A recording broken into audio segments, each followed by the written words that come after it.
Welcome to today's explainer. So, stepping into my role as a legal expert advising families, I'm going to walk you through what is quite literally the single most expensive legal blind spot in American retirement planning today. It's this massive, hidden system that most people are just completely unaware of. And honestly, it leaves your life savings entirely exposed to absolute devastation the second a medical crisis or cognitive decline hits. But don't worry, we're going to map out exactly how to build an ironclad shield around your hard-earned assets. Let's get into it. Now, to really understand the stakes here, I want you to picture a woman named Margaret. Her husband, Robert, just suffered a massive stroke. It's a tragedy.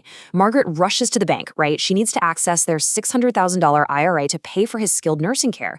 She brings everything, his will, her marriage certificate, even a letter from the doctor. But the bank's compliance officer just looks at her and drops this absolute bombshell. Ma'am, your name is not on this account. We cannot help you. Because the bank suspects Robert has cognitive impairment, federal regulations kick in, requiring them to immediately place a hold on those assets. So just like that, Margaret is instantly locked out of her own family's money while the hospital bills are just piling up. It's a total nightmare. Okay, let's dive into this. Here's our consultation roadmap to help you escape this legal architecture built around the elderly. We're going to cover 1. The will illusion. 2. The conservatorship trap. 3. The true cost of inaction. 4. The 4 accounts to shield. 5. Essential healthcare docs. And finally, 6. The capacity deadline. All right, Section 1, the will illusion. This right here is the first massive vulnerability in most people's estate plans. Get this. Over 60% of Americans think they are fully protected simply because they signed a will. But here is the stark reality. A will is exclusively a death document. It has zero legal authority while you are actually alive. I mean, think about it. If you're breathing, but cognitively impaired, your will is functionally useless. It cannot unlock an IRA, it cannot pay a rehab facility, nothing. To protect yourself while you're still here, you absolutely need a durable power of attorney. That's a living document specifically designed to survive your incapacity. Relying solely on a will basically means you don't actually have an estate plan, you just have a death plan. Which brings us to Section 2. The conservatorship trap. Let's look at the legal nightmare that unfolds when a spouse is impaired without those proper living documents in place. Just look at the grueling timeline of this trap. Day 1, the bank freezes the accounts. Bam! Now, with no way to access the money, the grieving family is forced to go out of pocket to hire an attorney and file a formal petition with the probate court. Next, the court demands a paid medical evaluation. And then, the court appoints a guardian ad litem. Basically, families are dragged through this multi-month bureaucratic maze just to beg a judge for access to their very own money. It's wild.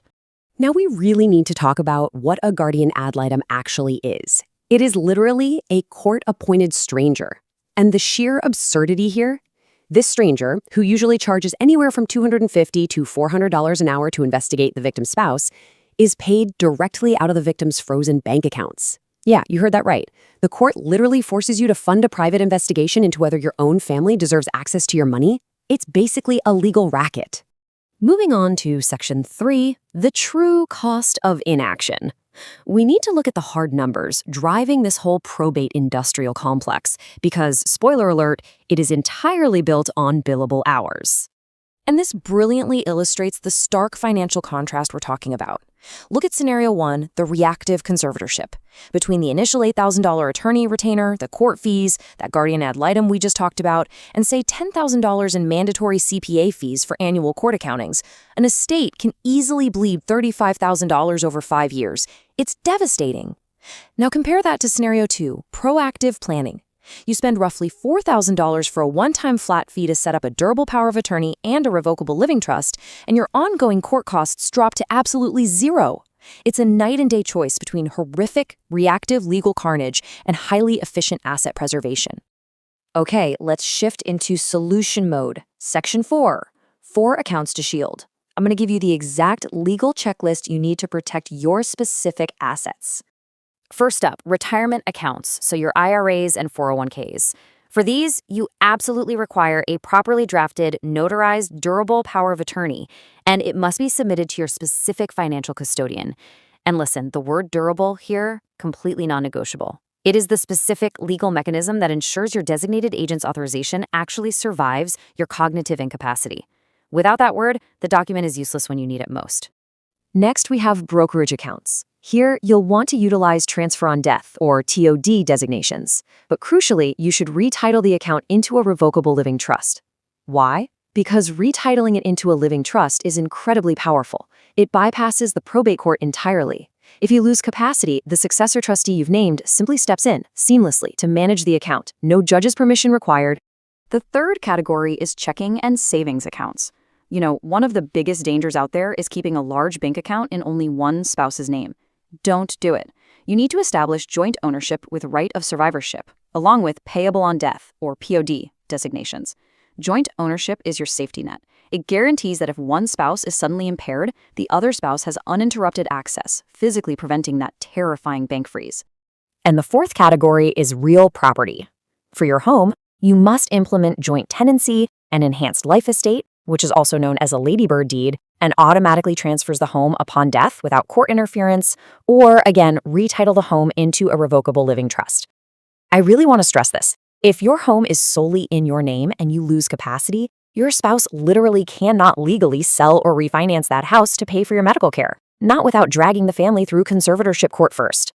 Section 5. Essential supporting healthcare documents. Because we can't just talk about money, these forms are the vital medical side of your protective armor. Now notice the third item here. While healthcare powers of attorney and living wills are pretty common, the HIPAA authorization is constantly forgotten. And it's a huge deal. Without a signed HIPAA release, doctors and hospitals will just cite federal privacy laws and completely stonewall your own spouse from discussing your medical condition. It is absolutely critical that you have this piece of the puzzle in place. Finally, Section 6, the capacity deadline. Consider this a grave warning about the unforgiving, invisible deadline of legal asset protection. Guys, this is the brutal reality. You must have legal capacity at the exact moment you sign these documents. Medical emergencies do not RSVP. Strokes don't call ahead to warn you. The exact moment a doctor notes even moderate cognitive impairment in your medical chart, you can no longer legally sign a durable power of attorney or establish a trust. Boom! The window slams shut, and your family's only remaining option is that devastating conservatorship process we talked about. So, I'll leave you with this final, provocative question.